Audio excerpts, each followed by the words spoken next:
Welcome back.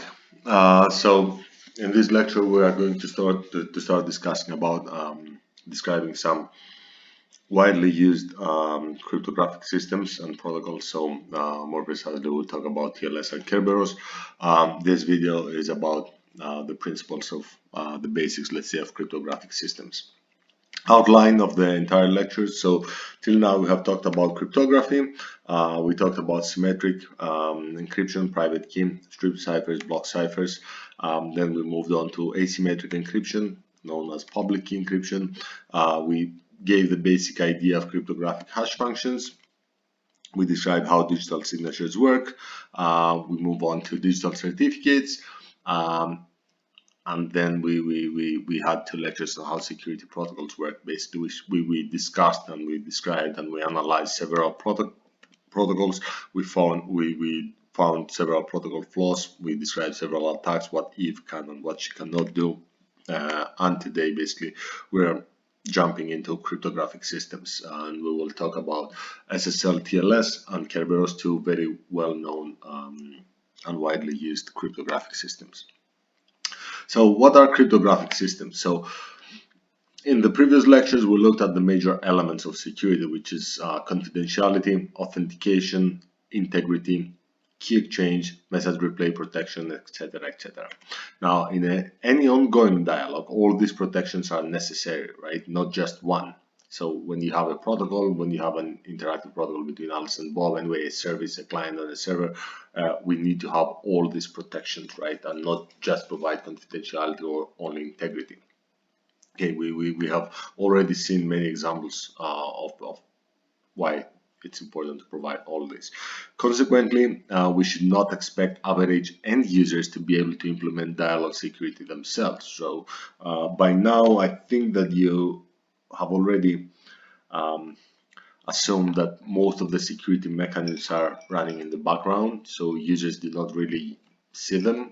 Somehow, they trust that their client is acting securely. When they buy things from Amazon, they know that somewhere there are some security mechanisms that they are protecting their credit card numbers from being stolen and so on. Fortunately, cryptographic systems automatically provide all these security features, and these systems work with little or no user intervention. Okay, and that's important.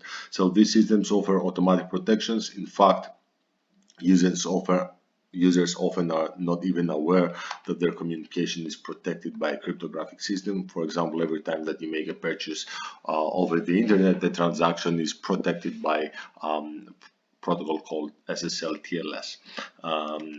Good, so let's see how cryptographic systems actually work, right? So cryptographic systems usually work in a series of 4 stages. The first 3 are initial handshake stages, while the fourth one is where the 99% of the entire communication takes place. And this is something that you should remember. So we've got 4 main phases when we build the cryptographic system. The first 3 are initial handshake, okay? While the fourth one is where the actual communication is taking place. Good, so let's see those phases basically. So we've got the client and the server, Alice and Trent. So first step, Alice and the server, they need to negotiate on the security parameters that they will be using. So basically, Alice, the client, for example, says to the server, hi, I would like to run a secure session with you. For example, you can imagine that the client, it's your laptop, the server is somewhere on Amazon, and you are about to purchase something, right? To check out, to pay for something that you wish to buy. So basically, you are contacting Amazon server and saying that, look, I'm about to give you my credit card number, right? So let's set up a secure session, and to do so, we need to basically start negotiating on the security parameters that we will be using. Good. Now, after we agree on all the security parameters that both the client and the server will use in order to be synchronized and use the same security parameters, then we have mutual authentication, right? So basically, the server needs to authenticate its identity, to prove its identity to you, to the client, before you buy something, and the client needs to authenticate the server. Okay, this is not always the case, but yeah, usually we've got initial authentication.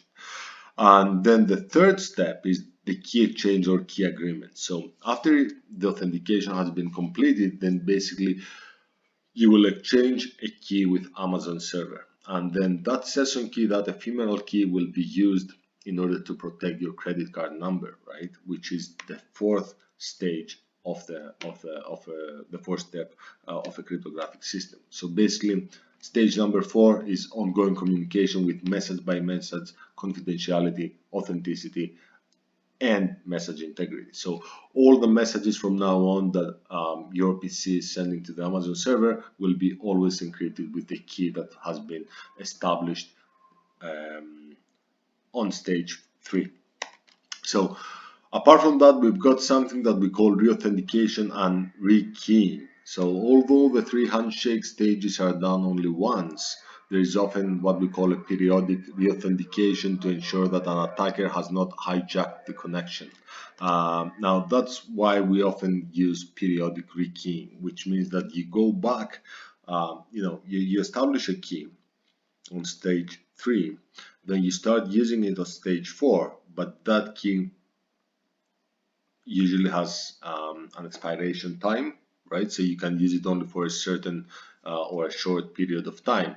After the expiration of that key, you need to go back and do what we call re-authentication and re-key, right? So you've gone again through the initial authentication, you establish a fresh key, and then you go back again to stage 4 where you start using the fresh key. Do you remember in the previous video we gave an example of a protocol where Alice and Bob was wanted to do rekeying. They already had established the key KAB, and they ran a protocol in order to establish a fresh key KAB prime. So that's what periodic rekeying is.